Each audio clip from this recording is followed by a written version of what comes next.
guys, today we're getting into a video in regards to this young YouTuber who just apparently went off to college. As I saw some other videos, I'm probably going to react to some other videos that she has as well. She's a small channel, probably like 800 subscribers, still relatively new channel, and I'm intrigued for the video that we are about to witness today and react to. Please subscribe, as I am trying to build this YouTube channel, and please share this video with anybody who is struggling with healing their inner child. Thank you. I'm usually not supposed to be on my phone.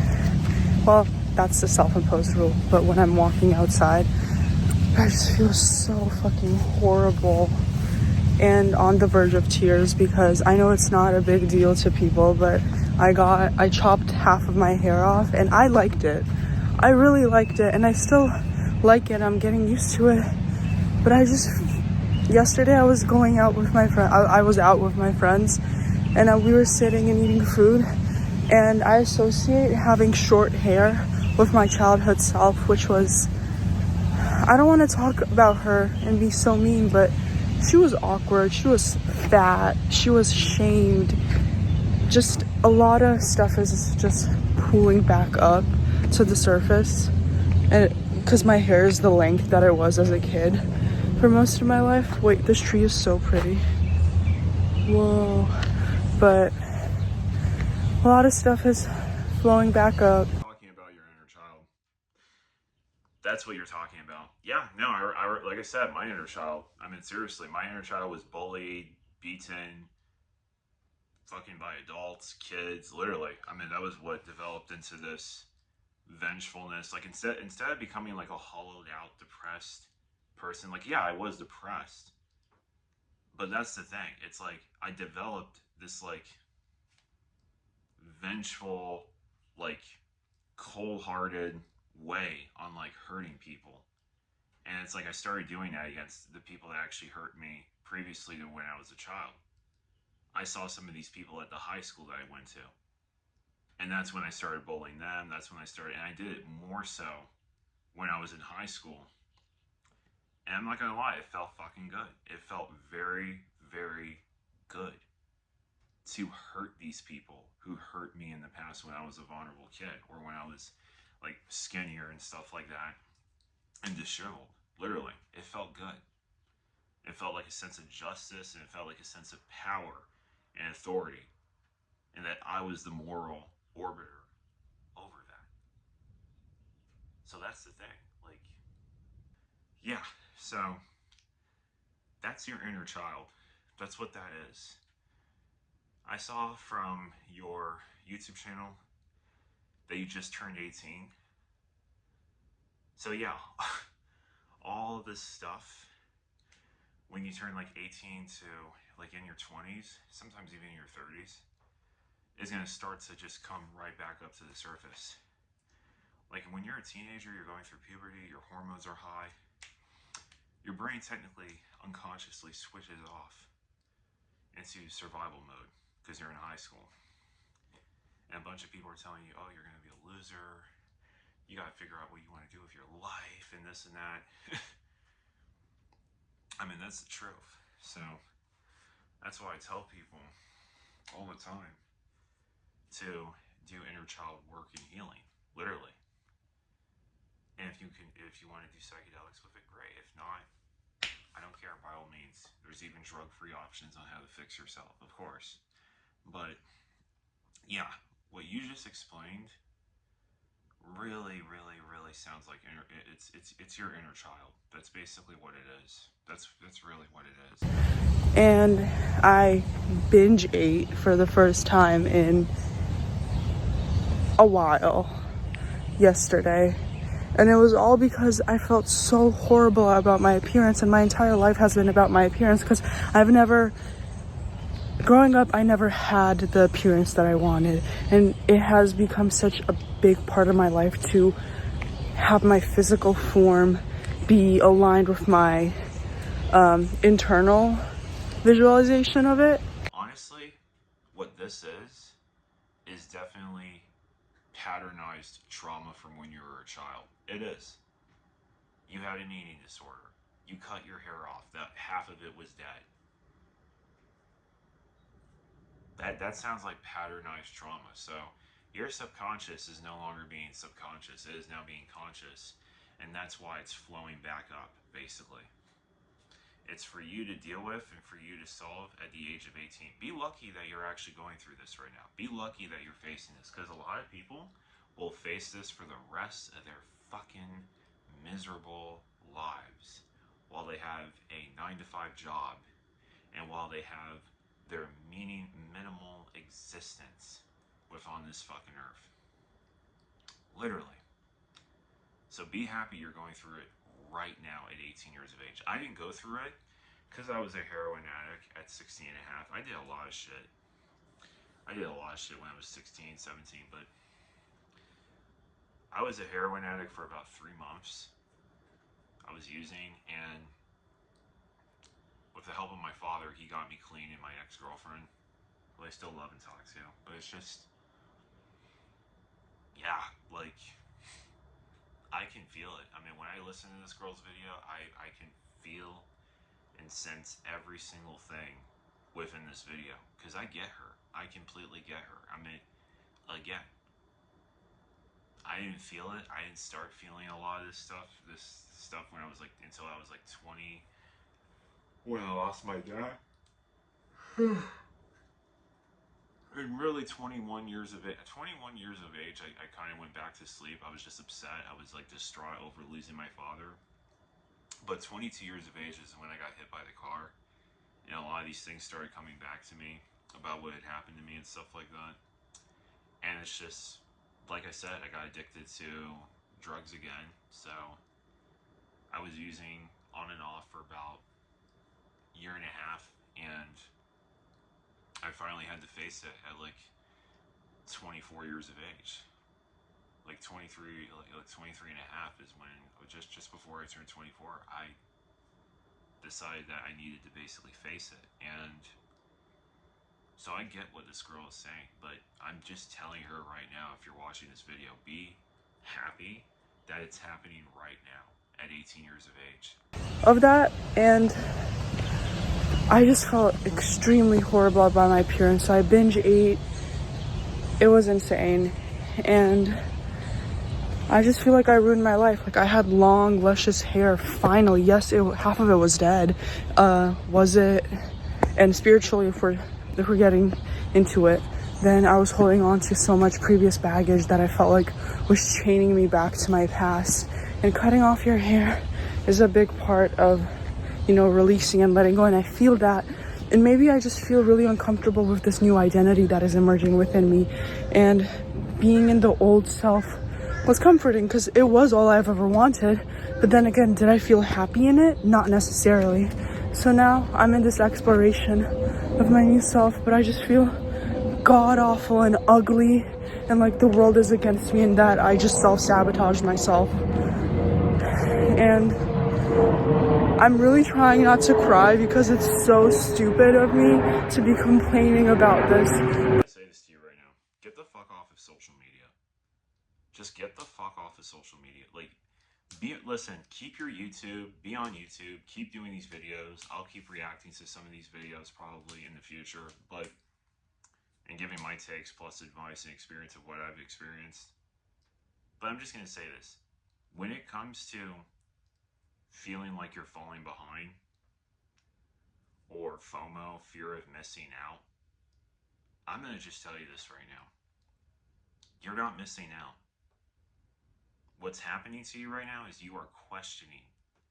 Your subconscious has came back online towards the consciousness realm and level, to where you're basically questioning the whole entire system and mediocrity itself.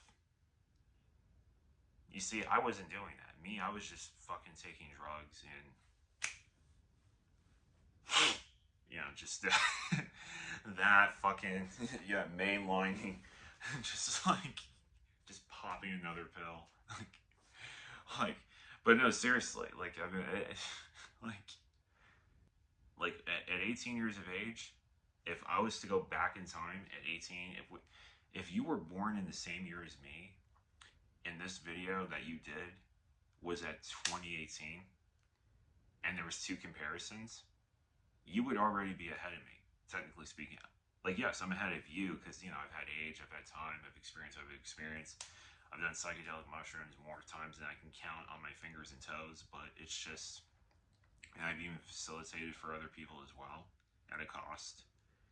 But it's just, that's the thing. What you're doing is your subconscious is coming towards the conscious level of your perception, your eyes. Can smell the brownies, what you can smell, can taste, can hear. You can hear me loud and clear. So here's the thing. Your subconscious is coming online to your consciousness.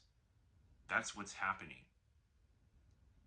And thank God it's happening at 18. Because I'm going to tell you this right now. As I've said previously in a previous video that I will link in this video in the bio, in the description. Most people don't figure shit out when it comes to the system and not listening to the prerequisite orders from society that they like to program into us and the public indoctrination system. I'm sorry, I will never call it education. It is the indoctrination system. Public education is indoctrination in the United States of America. But, like I said, what's happening to you right now is perfect. And I hope it happens to more people, that they start going into their inner child.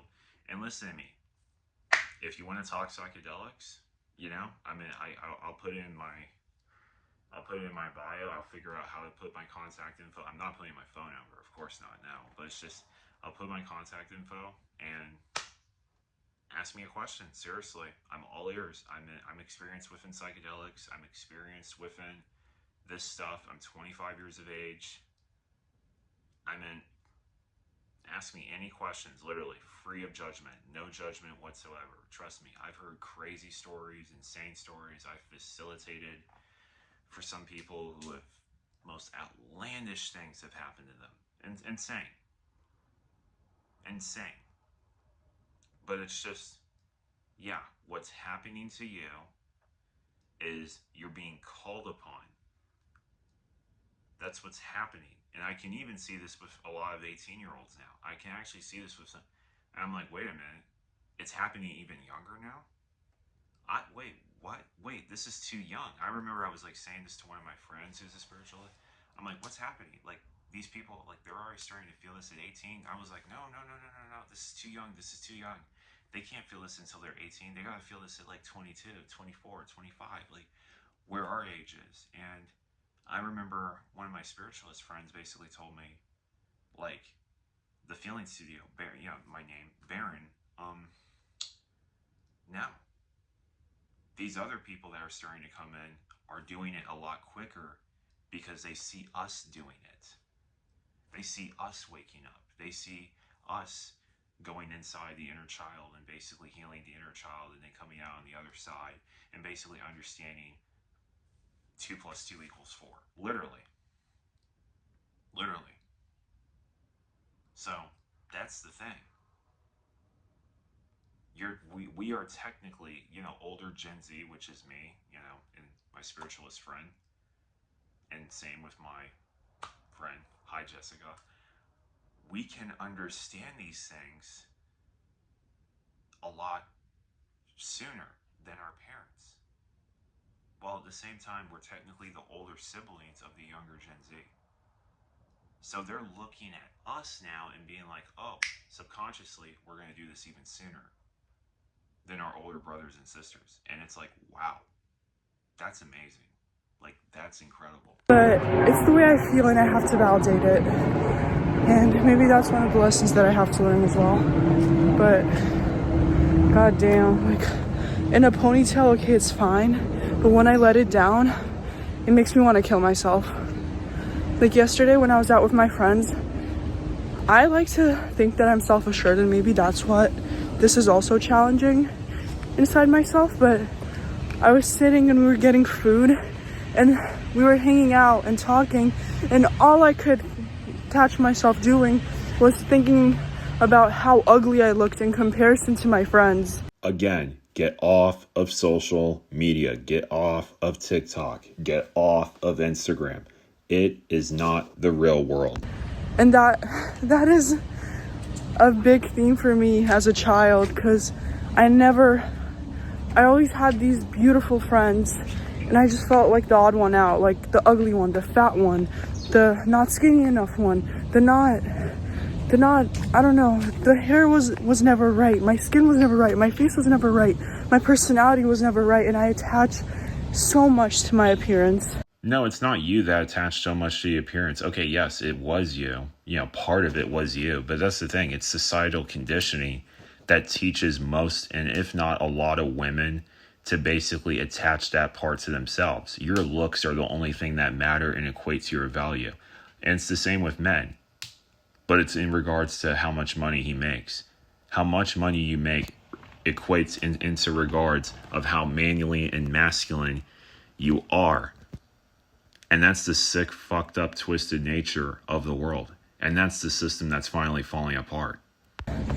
And yeah, maybe I am vain and this is stupid, but to me it matters. It's how, if I feel good on the outside, then I feel safe enough to be out and explore the world. It's like an attachment to me. I'm like insecurely attached to my appearance. But yeah, and I know I'll get through it. Like, am I bloated right now because I binge ate? Yes. Does this mean I'm relapsing into an eating disorder? No. You know, life goes on and I just have to go on with it, but goddamn, it's excruciating. And I just need this to be over. But we'll see. Bye. And that's the thing. I just need this to be over. That's how so many people are feeling right now. Guys, chat, so many people are feeling that right now. Literally, so many people. That's why men committing Sudoku is through the fucking roof. That's why women committing Sudoku. That's why you got a bunch of these women on these medications. I know this is off topic, but I'm going to go off topic real quick. Guys, a lot of these women, masculine, combative, argumentative, bitchy, fucking nitpicking, blah, blah, blah, blah, blah, blah, blah. Listen, a lot of these women, Mrs. Murphy, Charlie Brown, you know, that teacher. That's essentially what I think of argumentative women. Blah, blah, blah, blah, blah. Yes, ma'am? That's the Zoloft. That's the Affixer. That's the venlafaxine. That's the venlafaxine. That's the Lipitor. That's the Klonopin. That's the mood stabilizers, the antipsychotics. Like, guys, a lot of these people out here, and I'm going to come back on the topic in regards to this woman. A lot of these women, and I'm saying this for the men right now, they're on these medications. That's not really them. Like, a lot of the times, that's not really them. That's the medication speaking. And that's the problem. You have a lot of over-medicated women. Now, back to what this woman was saying. I'm just done. What do you think what a person does when they're just done? Suicidal ideation, suicidal passivity. You don't have to have the ideation, you just have the passivity. And the passivity is essentially a death wish. That's basically being in the acceptance of death. Like, oh, I wouldn't mind if I didn't wake up tomorrow morning if I had a deep vein thrombosis in my leg because I'm sitting at my mediocrity corporate fucking 9 to 5 set 5 or 7 days a week, and I don't even have time to spend with my fucking kids. I don't do shit, and I'm never fucking active. I wouldn't mind if I died tomorrow. Suicide passivity. That's basically what it is. And I know a few people that have this. But yeah, what's happening to you, young lady, is your subconscious is flowing up to the surface like a spring water aquifer. It's your duty and mission to heal and fix that inner child, essentially speaking. And again, thank God it's happening at 18 instead of you taking drugs like I did, and fucking, because I'm gonna just tell you this right now. Me taking heroin, me taking opioids, me taking benzos, I'm gonna just say this to you guys right now. It just pushed it down the road. So instead of me facing what she's facing at 18 years of age, I faced it at 23 and a half, just before I turned 24 years of age. Literally. So 19, 20, 21, 22, 23. Almost 6 years. It pushed it down the road until I finally had to fucking deal with it. Literally. Most people, and I'll just tell you guys this right now, most people, they'll just drink after their shift at work, at their boring fucking job that they hate and don't want to work, or their business that they're slaves to. Guess where they go to? They go to the bar. I used to see this in Mendocino Farms. I mean, I saw my ex-work crush. She went to the bar. Highly unattractive when I saw that. Don't get me wrong, gorgeous fucking gal, but that's when I started realizing she had a lot of fucking shit mentally that she had to sort out. And I was like, okay, I'm not going to do that. Not only I'm not going to shit where I eat, I'm not going to do that, I'm also not going to do it because mentally I could tell she was going through a lot. And just keep it at that. So, yeah, tell me guys what you think down in the comment description. Please like, share, subscribe. There will be more videos in the future. And listen, to the girl out there who is watching this video, like I said, I'll put down a contact. I'll just figure it out. You know, I want to keep my side of anonymity. I do. I'm sorry. I hate giving my phone number out. I hate, like, I'm very private. I'm a very private person in regards to my phone number, in regards to also my email. So I'll figure out how to do it. And if you contact me, you know, in regards to questions on psychedelics, or hell, if you want to do a video just asking me about some of the things that I went through and how we can basically relate, great. And if you don't see this video, I do send loving, great energy your way, and plus also prayers, thoughts, and meditations from my heart. Thank you so much for watching this video, and I'll see you on the next one.